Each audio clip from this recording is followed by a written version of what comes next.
Boss, boss! Oh, Ano daw ang kinalaman ng accumulator sa liquid slugging? ay, Pakipaliwanag nga yan, boss! ayun na naman tayo eh. Okay, Caprion, ha? Noong una, in-introduce ko sa inyo dahil nung mag-vlog tayo about sa accumulator, parang lumalabas, maraming hindi nakakaalam nito, ha? Ang dami. Kahit Pero- ako, boss, naguguluhan. Oo, so napakahalaga nito, ha? Itong accumulator, mga Caprion, ha? Napakalaking tulong to control one, compressor flood back. Pangalawa, oil dilution. Pangatlo, refrigerant migration. Then pang-apat, yung sinasabi mong liquid slugging. Una-una, paano ba nagkakaroon ng liquid slugging? Number one, mga Caprion, ha? Pag sinasabing liquid slugging, number one, yung thermostatic expansion valve natin, ito. Ito, hindi maganda yung setup. Okay, yung proper location. Number one yan. Isa sa mga posibilidad na magkakaroon ka ng liquid slugging. Pangalawa, yung thermostatic adjustment. Ito kasi, mayroon ito adjustment, di ba? Yan, tutukan mo yung Caprion. Yan. Pag binuksan natin, may adjustment yan. Sa malalaking units, mayroon mang adjustment yan. Yung iba naman, wala. Mayroon lang equalizer. Pangatlo, yung tinatawag na kasama na dyan yung mga overcharge ng refrigerant. Ha? Pang-apat, siyempre, napakahalaga ito mga Caprion. Yung very low yung superheat. Ayan, number one yan. Kaya nga napakahalaga yung superheat sa operating data ng ating air conditioning system. Pang-apat, insufficient yung airflow ng evaporator. Ayan. Pag yung evaporator mo, mabagal siya, magkakaroon ng ice formation ng evaporator. Pag nagkaroon ng ice formation, yun ang pupunta sa flood back o kaya pupunta sa compressor. Then, pang-apat, kung minsan mga Caprion, mayroon tinatawag niya na low speed ng blower o kaya ng evaporator, ha? Ayan. Yan yung mga factors kung bakit nagkakaroon ng liquid slugging. Pag sinabing liquid slugging, mga Caprion, ito yung excessive liquid refrigerant going back to the compressor. Pero, dahil sa accumulator na ito ang trabaho nito.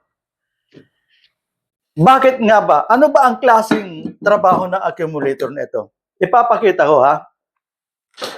Mga Caprion, nag-drawing na ako dito para mabilis ang vlogs natin. Hindi na ako magdo-drawing, ipapaliwanag ko nila. Tutukan mo ito. Parang ayaw nila dyan sa drawing mo, boss. Gusto nila makita yung laman. Oh, laman? Di bale. Yung laman saka ito parehas, pero bibiakin natin yan, ha? Para, Yun. sabi ni Saint Peter, hindi pala. Si Peter, boss? Baka sunduin na sila, boss! Okay, ito yung accumulator natin, mga Caprion, ha?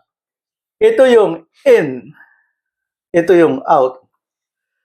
Makikita mo, ito yung mga dotted signs na ito, mga dot, ito mga bilog-bilog, representing fluid o kaya liquid. Itong walang dot na ito yung 100% gas. So ito ang trabaho ng accumulator. Ha? Halimbawa, sabi natin, compressor flooded siya. Yung excessive liquid refrigerant na pumapasok sa compressor. Ito. So, nandito, yung binanggit natin kanina, magkakaroon ng liquid slugging. Itong liquid slugging, ito pupunta dito sa baba. Tapos, bago lumabas, gas siya. So, makikita mo ha, baka akala nyo, diretsuhan ito. Hindi yan diretsuhan. Ito yung nasa loob na accumulator, ito yan. Ito yung ito yung galing na expansion valve, bumalik dito, then ito yung papunta na ng compressor. So, dapat 100% gas ang isasak ng compressor. Bakit kamo?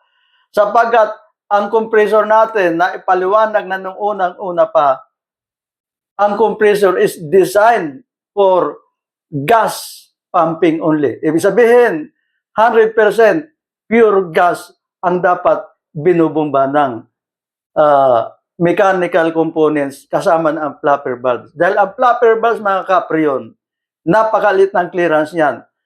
Sabi sa libro, 0.002. So, kasi laki ng buhok yan. Imagine mo, yung 0.002, hinigop ng compressor, binomba. Ano mangyayari? Yung 0.002 mo, papasukan ng liquid yan. Ano mangyayari? Number 1 yan, maaaring mabasag yung flapper valves. Ha? Uy. Okay. So, dahil dito sa accumulator na ito, mga kapriyon, ito yung nagpo-protect, kumokontrol ng liquid refrigerant para higupin ng compressor. Ito ang trabaho niyan. Kaya nga, sabi ng iba, anong kinalaman ng accumulator sa liquid slugging? Ang laking trabaho niyan. Kaya nga, binanggit ko sa inyo. Pero iisa-isahin natin yan. Yan. Ngayon, nasa liquid slugging tayo. Ito yung mga kapriyon, ha?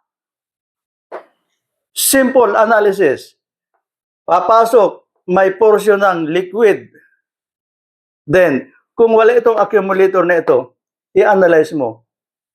Pag labas dito, may portion ng liquid refrigerant, immediately pupunta sa compressor. So, nandyan yung mechanical breakdown. So, dahil dito, ito ang tumutulong para proteksyonan ang compressor motor.